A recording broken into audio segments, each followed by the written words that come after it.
Hello everyone, so welcome back to this channel. और आज हम करने वाले हैं फंडामेंटल राइट।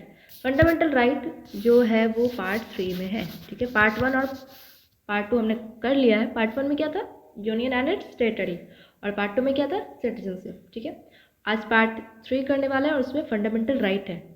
ओके, और जो सिटीजनशिप था वो कहाँ से कहाँ तक था, आर्टिकल 5 से लेके 11 तक। तो ऑब्वियसली यहाँ पे आर्टिकल 12 से स्टार्ट होगा और 12 से लेके 35 तक है फंडामेंटल राइट। ठीक है, ओके ओके ओके। उसके बाद DPSP है और फिर उसके बाद फंडामेंटल ड्यूटीज़ है ना। चल, फंडामेंटल राइट सबसे पहले ऊपर लिख लेना, पार्ट 3 लिख लेना, और इसको आर्टिकल 12 से लेकर 35 तक आज सिर्फ हम पढ़ने वाले हैं फंडामेंटल राइट में क्या क्या आता है। और देखो ये सब बातें आज पढ़ने वाला है। रिट्स वगैरह हमने सुप्रीम कोर्ट जब पढ़ा था तो उसमें एक आर्टिकल था ना, जैसे आर्टिकल्स के तहत सुप्रीम कोर्ट रिट्स लागू करती है ना। वो आर्टिकल आपको याद है तो आप कमेंट में नीचे बताना। ठीक है, और ये भी बताना कि हाई कोर्ट किस आर्टिकल के तहत रिट्स को लागू करती है। ठीक है, रिट्स पे जजमेंट करती है जो भी है।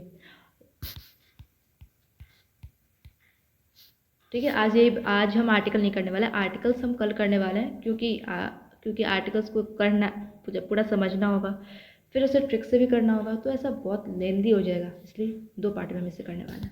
ओके, चलो। फंडामेंटल राइट को कॉन्स्टिट्यूशन कॉन्साइंस भी बोलते हैं। ठीक है, और पार्ट 3 में है, और इसे माग्ना कार्टा ऑफ इंडिया भी कहा जाता है। माग्ना कार्टा ऑफ इंडिया, ये सब इसका नाम है, माग्ना कार्टा ये सब। देखो, फंडामेंटल राइट कहाँ से लाया गया, इंडिया से कहाँ से लाया, इंडिया में कहाँ से अपनाया गया है। अलग अलग सोर्सेज हैं हमारे कॉन्स्टिट्यूशन के। तो फंडामेंटल राइट लिया गया है यूएसए से। यूएसए में इसी को फंडामेंटल राइट को बोलते हैं बिल ऑफ राइट्स। ठीक है, बिल ऑफ राइट्स, और उसी से लिया गया, उसी से इंस्पायर्ड होकर उसी से लिया गया फंडामेंटल राइट यूएसए से। ठीक है, और लेकिन फंडामेंटल राइट का ऑरिजिन कहाँ से हुआ, लिया तो हम लोग यूएसए से है, लेकिन फंडामेंटल राइट का ऑरिजिन यूके से हुआ है सबसे पहले। और यूके में फंडामेंटल राइट को ही माग्ना कार्टा कहा जाता था। यूके में फंडामेंटल राइट को माग्ना कार्टा कहा जाता था, और उसमें क्या था कि जो रिच क्लासेस हैं, रिच जो लोग हैं, रिच क्लासेस हैं, उसको स्पेशल राइट्स दिया गया था, कुछ सर्टेन राइट्स दिया गया था सिर्फ रिच क्लासेस को। तो वहीं से वो राइट स्टार्टिंग ओरिजिनली वहीं से राइट देना स्टार्ट हुआ, फंडामेंटल राइट्स। फिर धीरे धीरे ये सब फिर होने लगे। ठीक है, तो इसका ओरिजिन कहाँ से हुआ, यूके से। यूके में माग्ना कार्टा आया था, और उसमें रिच क्लासेस को कुछ राइट्स दिए गए थे। ये सब तुम्हें याद ही रखना है कि यूके में ऐसा ऐसा आया था, तो बस इसे याद रखना। फंडामेंटल राइट को माग्ना कार्टा भी कहते हैं, माग्ना कार्टा ऑफ इंडिया भी कहते हैं इसको। ठीक है, और हम टोटल कितने फंडामेंटल राइट है, 6, लेकिन ओरिजिनली 7 थे। ओरिजिनली जहाँ हम बोले तो क्या समझना कि जब कॉन्स्टिट्यूशन बना था तो उस वक्त कॉन्स्टिट्यूशन में 7 फंडामेंटल राइट दिए गए थे, और 6 फंडामेंटल राइट्स का नाम पहले देखते हैं। पहला फंडामेंटल राइट क्या है, पहला वाला right to equality. Right to equality ये है आर्टिकल 14 से लेके 18 तक। सेकंड क्या है, right to freedom. Right to freedom ये है आर्टिकल 19 से लेके 22 तक। थर्ड क्या है, right against exploitation. Right against, मैं बोल रही हूँ क्लियरली क्योंकि लिख तो मैं पाऊंगी नहीं यहाँ पे। राइट अगेंस्ट एक्सप्लॉयटेशन ये है आर्टिकल 23 और 24, राइट अगेंस्ट एक्सप्लॉयटेशन। फोर्थ क्या है, freedom to religion. Freedom to, right to freedom to religion, कोई भी आप रिलीजन अपना सकते हो, आपकी मर्जी। हिंदू हो तो कल हो के आपको क्रिश्चियन बनना है या फिर मुस्लिम बनना है, तो एनीथिंग। ठीक है, तो ये आर्टिकल 25 से लेकर 28 तक है, राइट टू रिलीजन वाला। और राइट अगेंस्ट एक्सप्लॉयटेशन में क्या है कि अगर कोई आपको ऐसा, मतलब जैसे चाइल्ड लेबर होता है, 40 कम एज के बच्चों को ऐसे चाइल्ड लेबर करवाया जाता है ना, तो वो एक्सप्लॉयटेशन ना हो, तो उसका वो राइट है कि अगर किसी को चाइल्ड लेबर की कोई करवा रहा है तो आप इसे फंडामेंटल राइट के तहत इसको आप कोर्ट में इसके प्रति आप इसे केस कर सकते हो। ठीक है, right to cultural and educational studies. Right to cultural and educational studies. ठीक है, ये आर्टिकल है 29 से लेके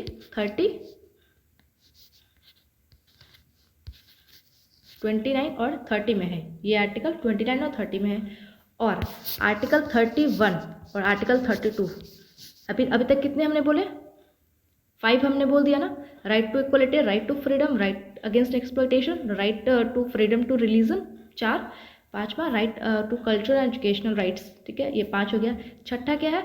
constitutional remedies, right to constitutional remedies, ये आर्टिकल 32 में है। राइट टू कॉन्स्टिट्यूशनल रेमेडीज, इसमें क्या है कि इसमें अगर किसी का फंडामेंटल राइट कोई वायलेट कर रहा है, कोई फंडामेंटल राइट को छीनने की कोशिश कर रहा है, वायलेट करने की कोशिश कर रहा है, तो आप सीधे सुप्रीम कोर्ट जाके बोल सकते हो, कंप्लेन कर सकते हो।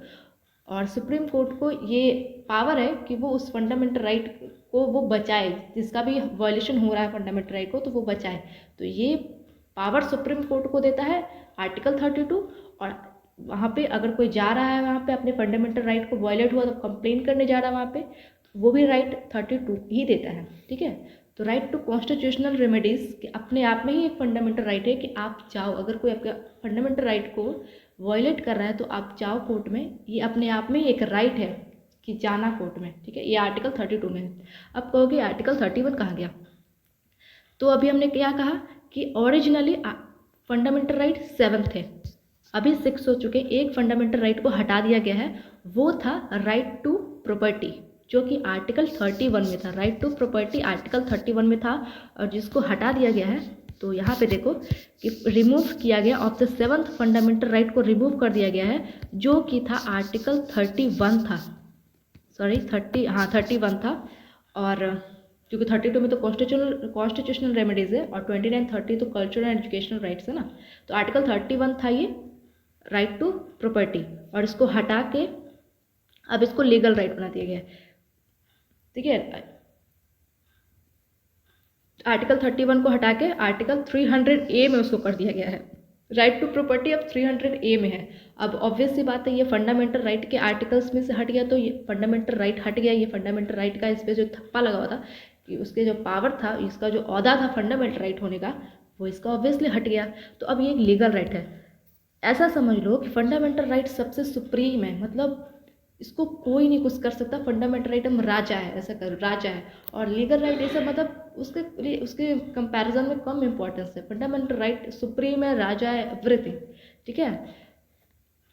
अगर सोचो, अगर फंडामेंटल राइट नहीं होता तो भी क्या क्या हो रहा होता। तुम्हें ना बोलने की पावर होती, कुछ बोल नहीं सकते, कुछ कर नहीं सकते, और कुछ भी मतलब गवर्नमेंट क्या नहीं करती। मतलब हिस्ट्री में पढ़े होगे नाजिज्म, ये सब, हिटलर, तो सोच लो fundamental right is very very important. तो अब बहुत सुप्रीम भी है, और इसको बचाना वेरी इंपॉर्टेंट है। और इसको बचाने का गार्जियन कौन है? Judiciary, supreme court. इसलिए we should thankful to supreme court. वरना अगर गवर्नमेंट के हाथ में अगर आए फंडामेंटल राइट को गार्जियन करने की, तो वो बहुत बढ़िया से गार्जियन करेंगे फंडामेंटल राइट को। चलो, हाँ, तो ये आर्टिकल, इसको याद रखना कि आर्टिकल 31 जो कि फंडामेंटल, जो कि राइट टू प्रॉपर्टी था, अब उसे फंडामेंटल से हटा के लीगल राइट बना दिया गया है कि लीगल राइट है अब, और इसे आर्टिकल 300A में डाल दिया गया है। और इसको हटाया, अब किसी को हटाना होता है कोई भी लॉ को, या फिर कोई लॉ को बनाना होता है, तो उसके लिए होता है अमेंडमेंट। तो अमेंडमेंट किया गया 44th अमेंडमेंट एक्ट 1978 के तहत आर्टिकल 31 को हटा के 300A में लाया गया। आर्टिकल 300A में लाया गया, फंडामेंटल राइट को हटा के उसको लीगल राइट में बनाया गया। ये वेरी इंपॉर्टेंट याद रखना कि कौन से अमेंडमेंट के थ्रू किया गया था। 44th अमेंडमेंट 1978, ठीक है। इसको 8 कैसे याद रखोगे? 1978 था, 448 होता है ना इसमें, तो इसमें लास्ट में 8 है, क्योंकि 42nd अमेंडमेंट भी हम पढ़ेंगे, ठीक है। वो जब हम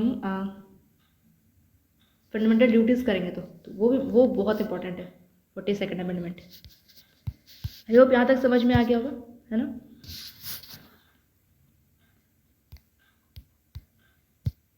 और 10 दिसंबर 1948 एक PYQs था। 10 दिसंबर 1948 को क्या हुआ था?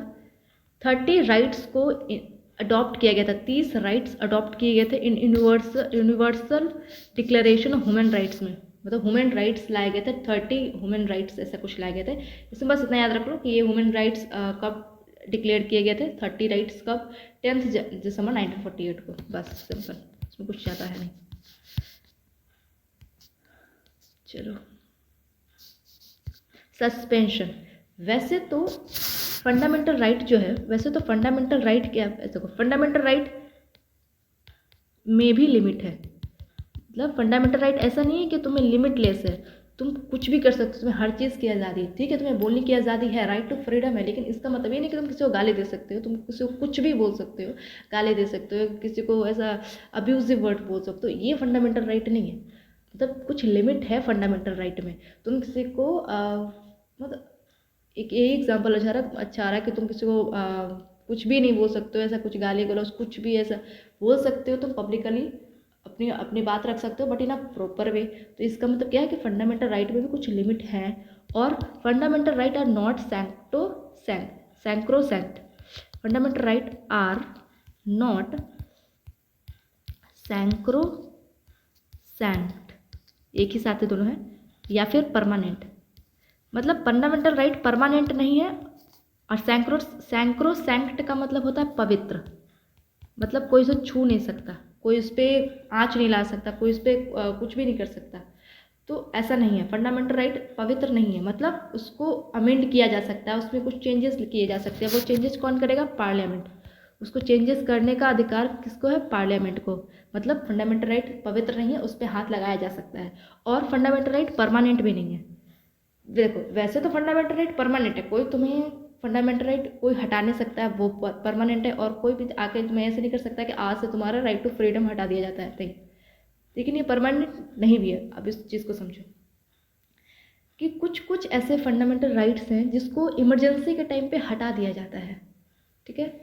तो इसी वजह से कहा, ऐसे कह सकते हैं कि फंडामेंटल राइट परमानेंट नहीं है, क्योंकि उसको इमरजेंसी के टाइम पे हटा सकते हैं किसी किसी राइट को, और ऐसे नहीं, ऐसे कोई यह नहीं कह सकता कि तुम्हारे पास ये राइट तुमसे आज छीन लिया जाएगा। कोई कोर्ट, कोई भी, कुछ भी, कोई भी नहीं कह सकता, कोई भी बड़ा लोग नहीं, छोटा लोग, कोई भी, नो वन, कि तुम्हारा ये राइट आज से तुम्हें नहीं देंगे, ऐसा कुछ भी नहीं कह सकता। तो ठीक है, लेकिन इमरजेंसी के टाइम पे कुछ कुछ राइट्स हटते हैं, तो वो हम देखते हैं कौन सा राइट हटता है।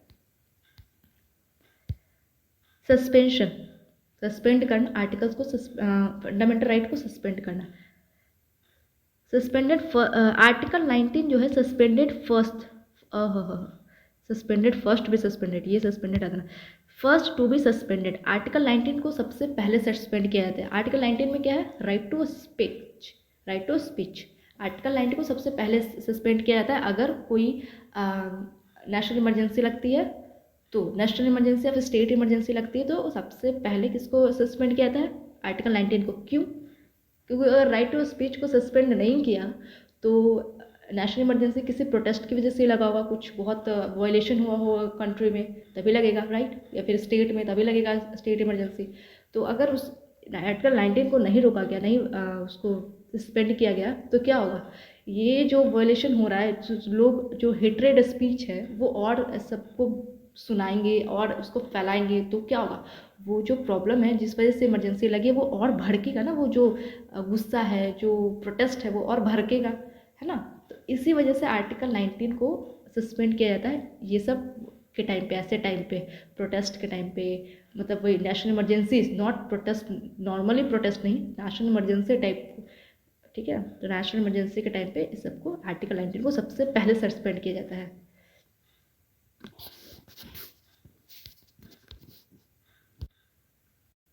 ठीक है, और देखो हम बनाते तो पीपीटी अच्छे से है, लेकिन जब हम इसको सेव करते तो ये ऊपर नीचे हो जाता है। ये लाइन हम यहाँ पे सही से लिखे थे लेकिन अब यहाँ बग गया।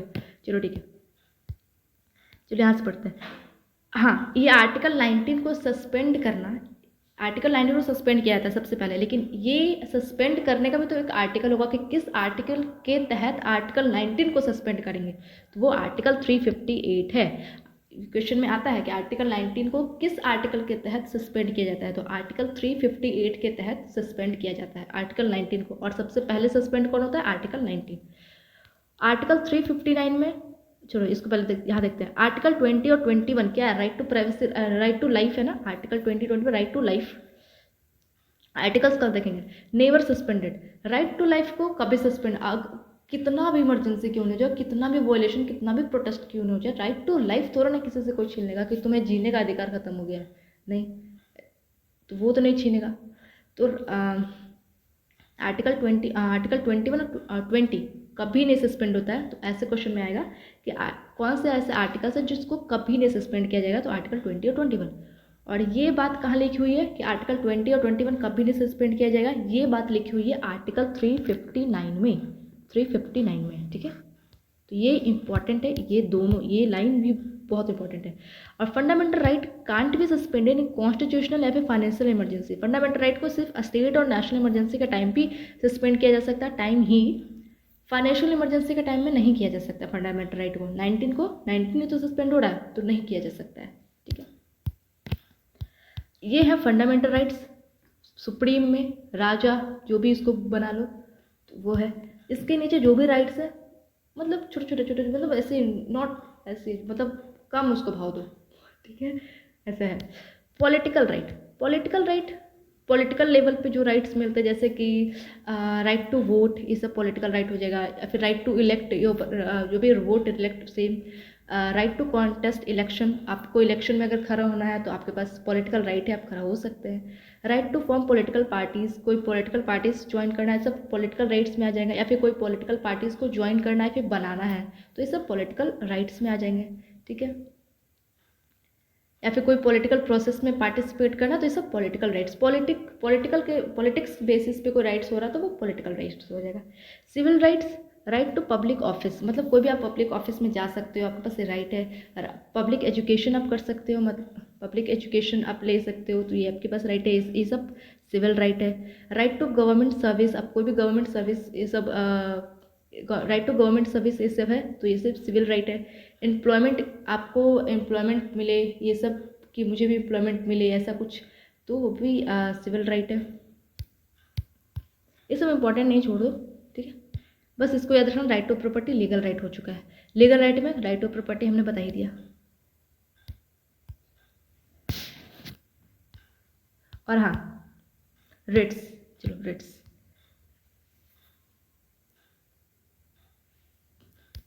आर्टिकल 32 में हमने क्या पढ़ा, कॉन्स्टिट्यूशनल रेमेडीज।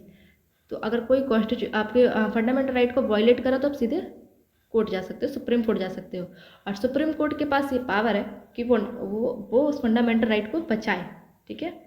तो ये सुप्रीम कोर्ट बचाता कैसे है, रिट्स इशू करता है। वो कैसे बचाता है, वो रिट्स इशू करता है। वो रिट्स 5 टाइप के होते हैं, 5 टाइप के रिट्स होते हैं। हेबियस कॉर्पस, प्रोविशन, सर्शरी, मैंडमस, क्वी वारंटो, ठीक है। तो 5 टाइप के रिट्स सुप्रीम कोर्ट इशू करेगा। हाईकोर्ट भी, इस हाईकोर्ट के पास भी सेम ही है, सुप्रीम कोर्ट इशू करेगा और उस फंडामेंटल राइट को वो बचाएगा। सबसे पहले रिट्स देखते हैं क्या क्या रिट्स, ये सब इंपॉर्टेंट याद रखना, नाम याद रखना इंपॉर्टेंट कि नाम क्या क्या है और किसमें क्या है। वो सबसे इंपॉर्टेंट हेबियस कॉर्पस को याद रखना, और क्वी वारंटो और मैंडमस। और ये जो हमने ये ब्लू में जिसको हाईलाइट किया उसको इंपॉर्टेंट याद रखना। ऐसे क्वेश्चन डायरेक्ट आता है कि वी कमांड किस में है, ठीक है। और ये वाला थोड़ा समझने लायक है। हेबियस कॉर्पस में क्या है, अगेंस्ट इलीगल डिटेंशन। इसमें क्या, कॉर्पस का मतलब होता है बॉडी। तो इसमें क्या है, कॉर्प्स को प्रेजेंट करो, तो ऐसा कहा जाता है, कॉर्प्स को प्रेजेंट करो। लुक, किसी ने कुछ क्राइम किया, ठीक है, किसी ने कोई क्राइम किया तो पुलिस उसको गिरफ्तार करके ले जाएगी। तो अगर ऐसा है ना कि 24 आवर्स के अंदर उसको पुलिस को मजिस्ट्रेट के आगे उस क्रिमिनल को पेश करना होगा। 24 घंटे के अंदर जो जिसको वो पकड़ के लाए हैं उसे मजिस्ट्रेट के आगे पेश करना होगा, ठीक है। अगर वो नहीं करता है, अगर वो 24 आवर्स के अंदर, 24 आवर्स के बाद नहीं करता है मजिस्ट्रेट के सामने पेश, तो वो जो पर्सन है जिसको वो गिरफ्तार किया है वो जाके कोर्ट में कंप्लेन कर सकता है कि ये जो पुलिस है मुझे 24 आवर्स के बाद भी अपने पास ही रखे हुए, अपने ही गिरफ्तारी में रखे हुए आपके सामने प्रेजेंट नहीं किया। तो मतलब हेबियस कॉर्पस किसके अगेंस्ट लगता है, पुलिस के लिए लगेगा। कौन लगाएगा, जिसको गिरफ्तार किया वो लगाएगा। किसके लिए लगाएगा? जो उसको जिसको गिरफ्तार किया वो हिबस कॉर्पस यूज़ करेगा, हिबस कॉर्पस वाला रिट यूज़ करेगा और जाके कोर्ट में बोलेगा, ठीक है, केस करेगा। किसके खिलाफ करेगा? जो उसको गिरफ्तार किया, पुलिस, ठीक है। और अगर अगर वो जाने लायक नहीं है, मतलब किसी वजह से वो कोर्ट जाने लायक नहीं है, ठीक, तो उसकी फैमिली में उसके मम्मी पापा, उसकी वाइफ, ब्रदर, उसके फ्रेंड भी जा सकते हैं उसके तरफ से ये केस करने, हेबस कॉर्पस लगाने, ठीक है। तो और अब क्या करेगी पुलिस? सॉरी पुलिस नहीं, कोर्ट देखेगा कि ये जो डिटेंशन किया, ये जो गिरफ्तारी की है इसने, वो लीगल की है कि इलीगल की है, मतलब सही रीज़न से की है कि नहीं। अगर सही रीज़न से की है तो फिर आगे प्रोसेस होगा, उसको जो भी पनिशमेंट दिया जाएगा, और इलीगल से रीज़न से की है तो उसको फिर छोड़ा जाएगा, ठीक है। ऐसा ही है। तो हेबस कॉर्पस क्या करता है, क्या कहता है कि बॉडी को प्रेजेंट करो, जिसको भी गिरफ्तार किया प्रेजेंट करो, 24 आवर्स के बाद तुम नहीं रख सकते हो, अगर रखें तो वो हेबस कॉर्पस लगेगा तुम्हारे खिलाफ, ठीक है। और ये किस लिए किया जाता है? Against illegal detention. कोई इलीगली किसी को कोई गिरफ्तार ना कर ले, इसीलिए ये रिट्स लाए गए हैं, ठीक है। दूसरा क्या है? प्रोविशन और सर्शरी। प्रोविशन में क्या? Judgment not passed if case falls outside of judgment of lower court. इसको एग्जाम्पल समझते हैं। जैसे कि कोई 15 साल का बच्चा है, ठीक है, उसने कोई क्राइम किया, उसने किसी का मर्डर कर दिया। अब पुलिस आई, उसे गिरफ्तार करके ले गई, ठीक है। तो उसका जो केस है वो 15 ईयर्स का है, तो उसका जो केस है वो नॉर्मल पुलिस स्टेशन में नहीं चला सकता है। सब जो भी केस है नॉर्मल कोर्ट में ये सब नहीं चल सकता। उसके लिए जुवेनियल कोर्ट होता है ना, बच्चों के लिए जो 18 ईयर्स से कम है।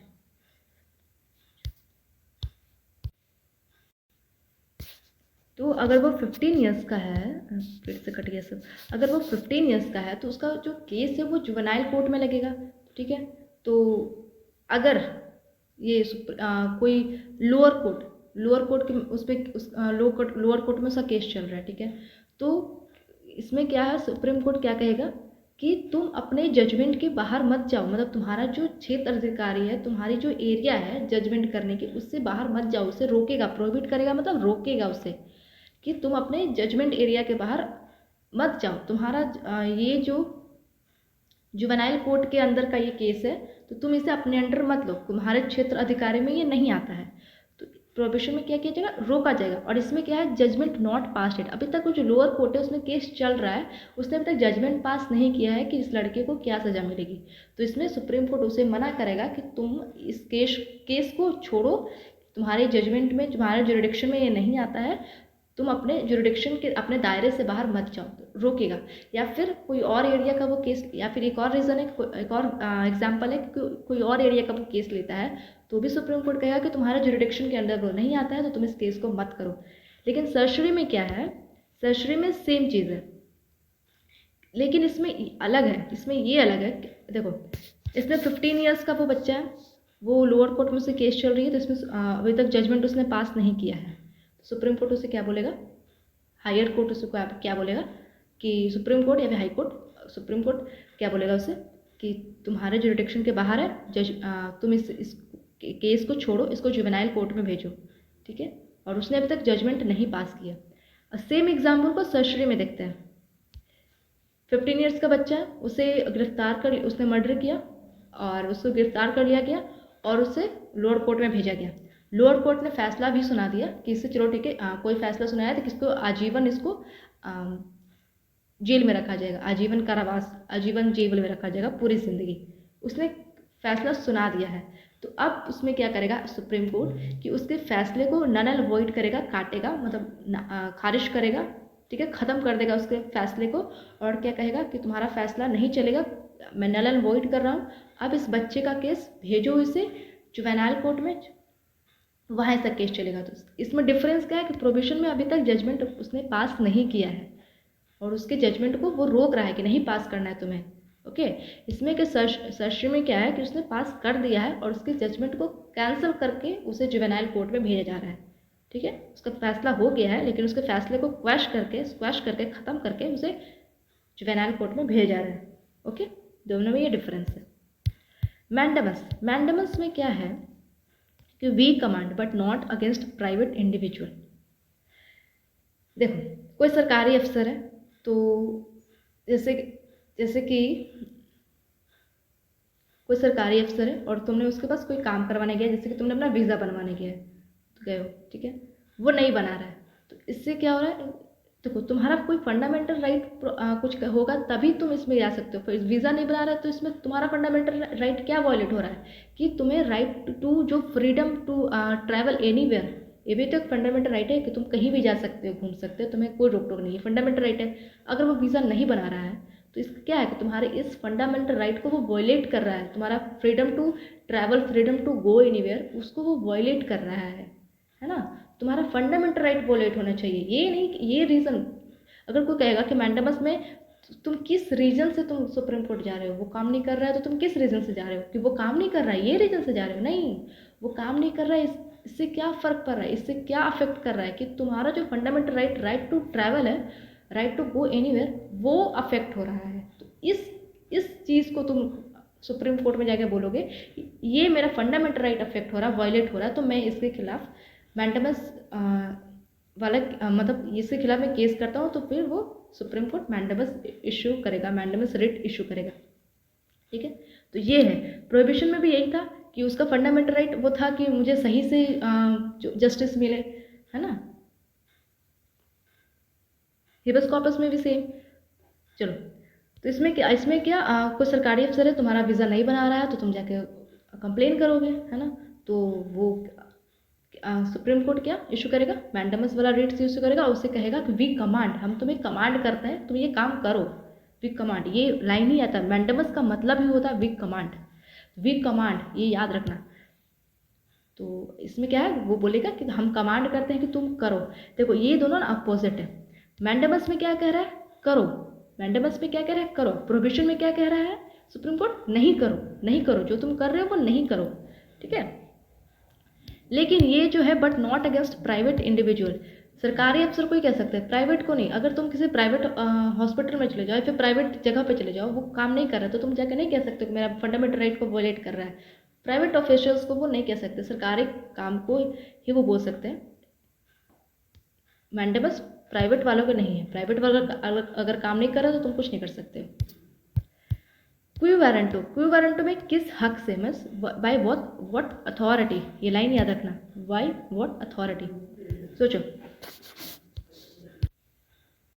इसमें क्या है कि देखो, कोई पब्लिक ऑफिसर है, कोई सरकारी अफसर है, उसको कोई मतलब सरकारी अफसर कोई पोस्ट पे बैठा हुआ है, ठीक है।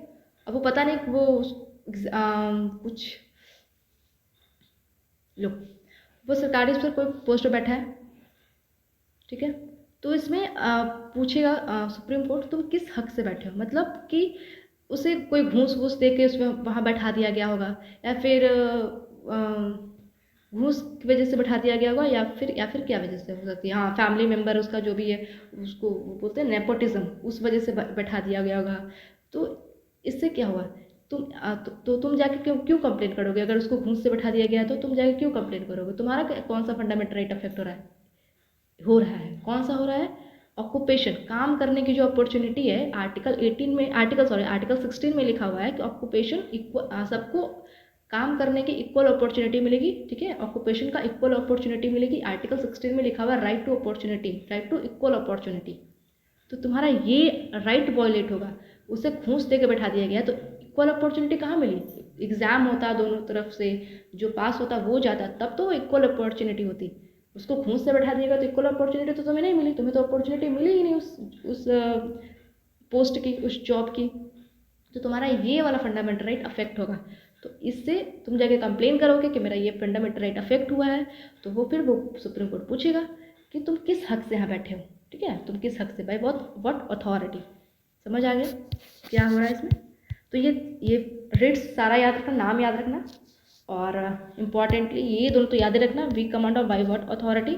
हेबस कॉर्पस भी याद रखना, ये दोनों में ज़रूरी नहीं था, ये जो डिफरेंस हमने बताई इतना ज़रूरी नहीं है, बस इसको समझ किया तो ठीक है, नहीं समझे तो छोड़ो।